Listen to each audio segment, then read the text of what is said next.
The Washington Commanders aren't just betting on Jayden Daniels again, they're building a faster, tougher, more dangerous machine around him. And if this comeback hits the way they believe it will, the entire NFC should be terrified. I think that's going to be, to me, is he realistic about what he's going to get? Is the team going to feel like they're disrespecting him by the offer that they offer? Yeah. And so... So what you're saying is crazy then, because is there a better combination in the NFC than B.A., Scary Terry, yes. Jayden Daniels? Yes. Jayden Daniels? Yes. Yes. Yes. The in their Cowboys. own division. Yes. The Cowboys. There's two. Is Dak better than Jayden? Because that's why I mentioned Jayden as well. You have to say yes, Dak is better because of what he's done. Jayden had one good year. Yes. And then both receivers are better. Yes. Than either of those. Okay. Yes. And the other division, the Eagles, they're better. But Jayden Daniels, man, I'm telling you, like what Jayden has done. The receivers, Jayden Daniels is really good. But when if Jayden Daniels is better than Jalen Hurts, okay. A.J. Brown and Devontae Smith is better. Then Scary Terry and Aiyuk. When you combine them together, Gotcha. Yes. But those two together would be unreal because B.A. can run, Scary Terry can run. Yep. That's something that you would have to take account for. And they can both run the whole route tree, if I'm not mistaken. Everything. Correct. Everything. A.J. Brown, Devontae Smith, George Pickens, CeeDee Lamb, Scary Terry, Brandon Aiyuk. Where do you rank Brandon Aiyuk? Between all those? All of them. Excuse me, Malik Neighbors. I would probably put B.A. number 4. Okay, give me your order. NFC East wide receivers. I'd probably go A.J. Brown. Yep. George Pickens. Okay. CeeDee. Okay. B.A. Yep. Malik Neighbors, Devontae Smith. Devontae Smith. Yep. Neighbors. Terry, then Neighbors. I can't put Neighbors in front of guys that have done it before years after years. Yeah. I can't do that. Because to me, bro, if you get B.A. plus Scary Terry plus Jayden Daniels plus a defensive-minded head coach who has retooled the defense, the Commanders could win the division. Yeah. They could be an 10-11 win team. I just don't know how.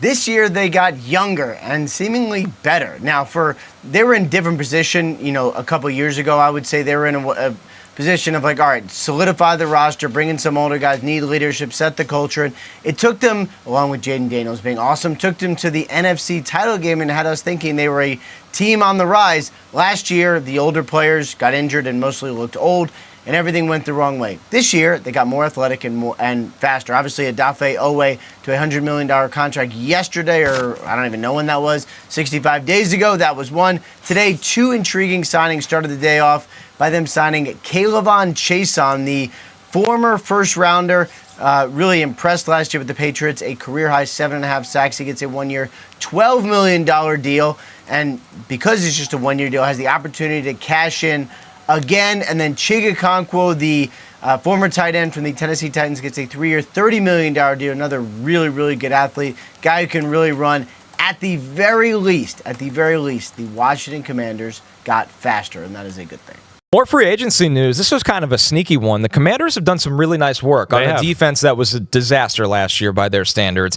Leo Chanel, kind of a wave 2-ish signing here. 3 years, $24.75 million. Not a crazy contract at all.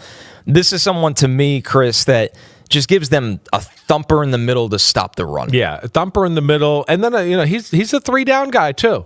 He can run sideline to sideline. He's a hell of an athlete. So they're running a little bit of a different scheme there. They're getting away from the Dan Quinn Seattle scheme-ish type of stuff, where maybe they're looking at we need a little more size if we're going to run this type of scheme, right? So I think there's that possibility. But yeah, they've done some good things. I mean, Chanel, I think, is a really damn good football player. I like him.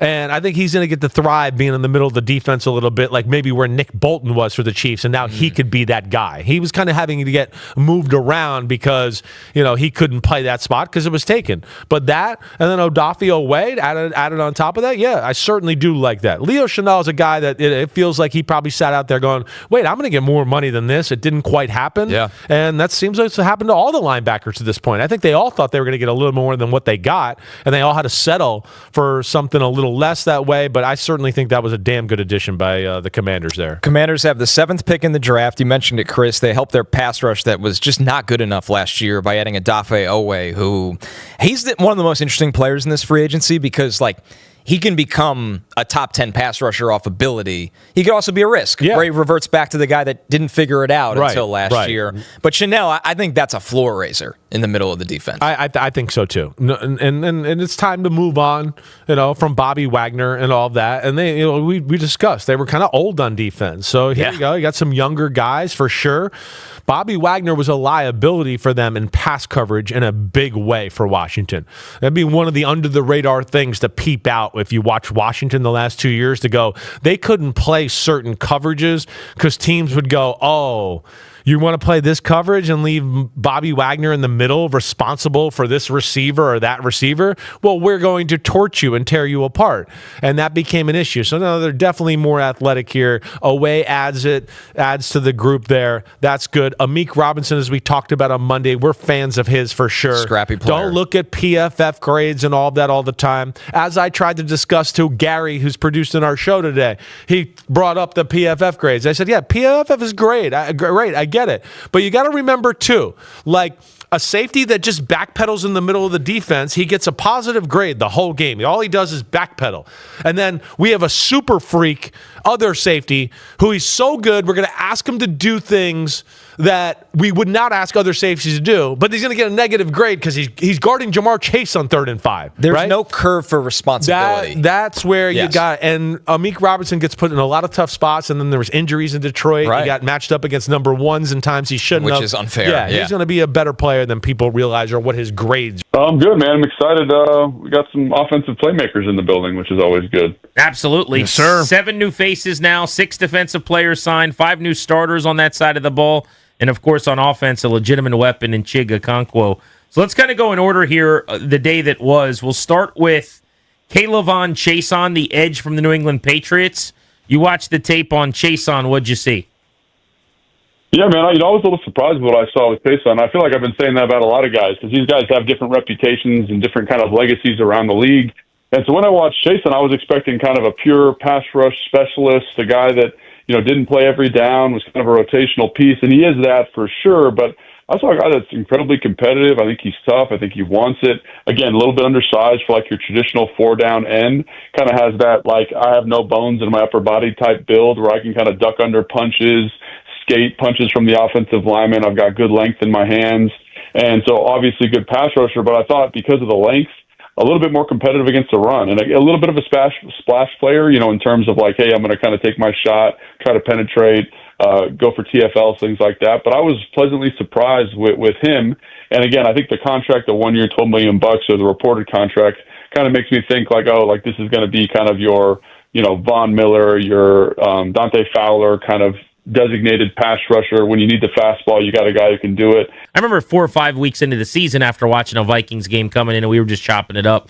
And then prepping for and after they blanked Washington, it was kind of like oh my God, this scheme is so fun, and you did a deep dive. I can't help but lick my lips and salivate about some of these new additions now, Logan. Owe and Chaisson on either side. When you get Armstrong back to full strength, he was leading the league in pressures and sacks a little bit before he got hurt last year. Leo Chenal coming from the A-gap as a linebacker, and Luvu maybe coming downhill, running some of those games. Like, I don't know if it's going to be the Vikings scheme exactly, but if in a world where they're running that every down is third down, Brian Flores thing where everybody's standing up and you don't know who's coming, like, man, does that start to excite me a little bit with some of the speed they're getting off the edge? No, I think that's right. I think I'm really glad you mentioned Leo Chenal because I think he's maybe the kind of unheralded gear in this machine that will be the Durante Jones version of Minnesota. Because I look at, again, the guys that kind of made that thing tick. And again, everyone knows the edge players there and how dynamic they were, but it's really the linebackers, the interior players, and their ability to run games with power, speed, and dexterity. And so when you look at Chenal, we talked about it a little bit on Take Command in our emergency pod last night, but like his ability to pick a guard, get his hands on a guard's chest and kind of push back. And I think about him and Frankie working games, or him and Adafe Owe working games together. And all of a sudden this thing starts to come to life because it becomes positionless football. You get guys that can, because again, like you said, Grant, like him around the line of scrimmage is special, and the way he blitzes is special. And so again, you kind of extrapolate that out and say like, wow, if you get this guy in the system, this Brian Flores quote-unquote defense where they're blitzing everybody all the time, you're getting 3 runners to the quarterback, he knows how to run picks in games, he can beat a back in a blitzing situation, like you're just adding all these pieces that can win one-on-ones, right, as a blitzer. So Cross can win a one-on-one, Chenal can win a one-on-one. All of a sudden you get Adafe Owe, who is kind of like, I think with all of the support you're going to get from the scheme, kind of becomes your alpha rusher. But then you pair that with Dorrance Armstrong, who can win a one-on-one, Caleb Von Chason, who can kind of throw that fastball pitch when you need to, and you're kind of like, man, the dynamics of this group, if they run a comparable scheme, become really, really compelling. And this group becomes extremely dangerous because of these additions and because of the speed you're alluding to there, Grant. Football's kind of positionless, Chig Okonkwo, and I want to give you full credit here because when I had kind of assigned you a handful of tight ends at the top of the market to watch, at that time, Isaiah Likely was widely considered the number one guy. You came back after that project for an episode of Take Command, and you could not stop talking about Okonkwo. Now, what's stunning, Logan, is he didn't even get $10 million a year. I mean, we were thinking he might break the bank. Like, the market was not what we thought. But by all accounts, I'd heard he was the favorite tight end for this front office, for Adam Peters and company. Why did you love him so much? Yeah, man, I think for a multitude of reasons, really. And so, again, you kind of show up to Chig Okonkwo's tape, like, expecting him to be a good pass catcher. And he does. He's a good pass catcher. He can, like, run. He can work the seam. You know, he's a 4.5 kind of 40 guy, 4.51, so really, really fast. I mean, that's the same kind of time that George Kittle ran. So he can work the seam. You can kind of see that vertical speed, the way it stresses defenses. He can beat you on a corner. He can beat you on a post. He can play kind of with width in the split, kind of run a backside dig like a true X receiver and win versus corners, win versus safeties. And then as you start getting into the cut-ups a little bit, getting a little bit deeper, you see him, the way he catches the football at, near, around the line of scrimmage, and his ability to break tackles, his contact balance. Like, he becomes a running back with the football in his hands. He reminds me a little bit of kind of like, you know, not of this person from a personality standpoint, but the way they use Aaron Hernandez in Philly, where it's like, or in New England, where it's like, hey, he can play running back. We can get him on the screens. We can treat him almost like a pseudo wide receiver. And so usually when you're watching guys like that, you kind of say to yourself, well, obviously he does this. That's the only thing he does. He's a one-trick pony. Teams are going to be able to match you and kind of be out-physical you kind of with their, you know, in terms of how they match you personnel-wise. They're just going to match a nickel, just be like, hey, that's it. We don't have to worry about them running the football. And then you get to the run cut-ups, Grant, and it's just like, this dude he's a dog, man. And he's not a big man. You know, he's 6'2.5". He's 235, 240-ish pounds. But, like, he'll stick his face on you, and he wants to wear you out. And so, again, like, there are some physical limitations when it comes to matchup for him. But, like, one of the things you're always looking for is, like, can you win in the pass game? Can you beat linebackers? Can you beat safeties? Emphatically, yes. Can you make explosive plays after the catch? Emphatically, yes. And then you get to the run tape, and, again, he's not going to be base blocking defensive ends all the time. But when you get the right matchup for him, he will wear that dude out. And so I think about the kind of the way the position's going, more 12 personnel, more 13 personnel. Think about him, John Bates, been sitting on the board. If you use them correctly, and utilization is going to be huge for Chig, but the skill set is there, the mentality's there, the competitor's there, and he's a guy that I want to bet on. And for the same reasons you like some of these other defensive guys, Grant, he's a young football player with a lot of runway ahead of him. Faster, younger. The theme here this week. It's been awesome to see. It's funny you say that because I actually tweeted this after the move. I said, I wonder how much the Commanders are going to use Chig at wide receiver. How different really is he than Jauan Jennings, who's the guy, just because he's at the top of the market, that we've talked about ad nauseum on the show the last 2 days. They're the same height. Okonkwo is 25 pounds heavier than Jennings, but he runs a faster 40. I mean, Jauan Jennings is like a 4.68, 4.72, 40 guy. Now, maybe he's twitchier. I would imagine with lighter, you know, he might be a little more sudden. But what's so different if you're going 13 personnel and you have those two guys in line and then you split him out to do some of the stuff you'd ask Jennings to do? I mean, it's not that different. Yo, Mic check 1 to 2, -1, -2. Game over for this video, folks. Smash that like button, drop a comment, and subscribe to stay in the huddle for more. This is NFL Madness, bringing the heat and signing out.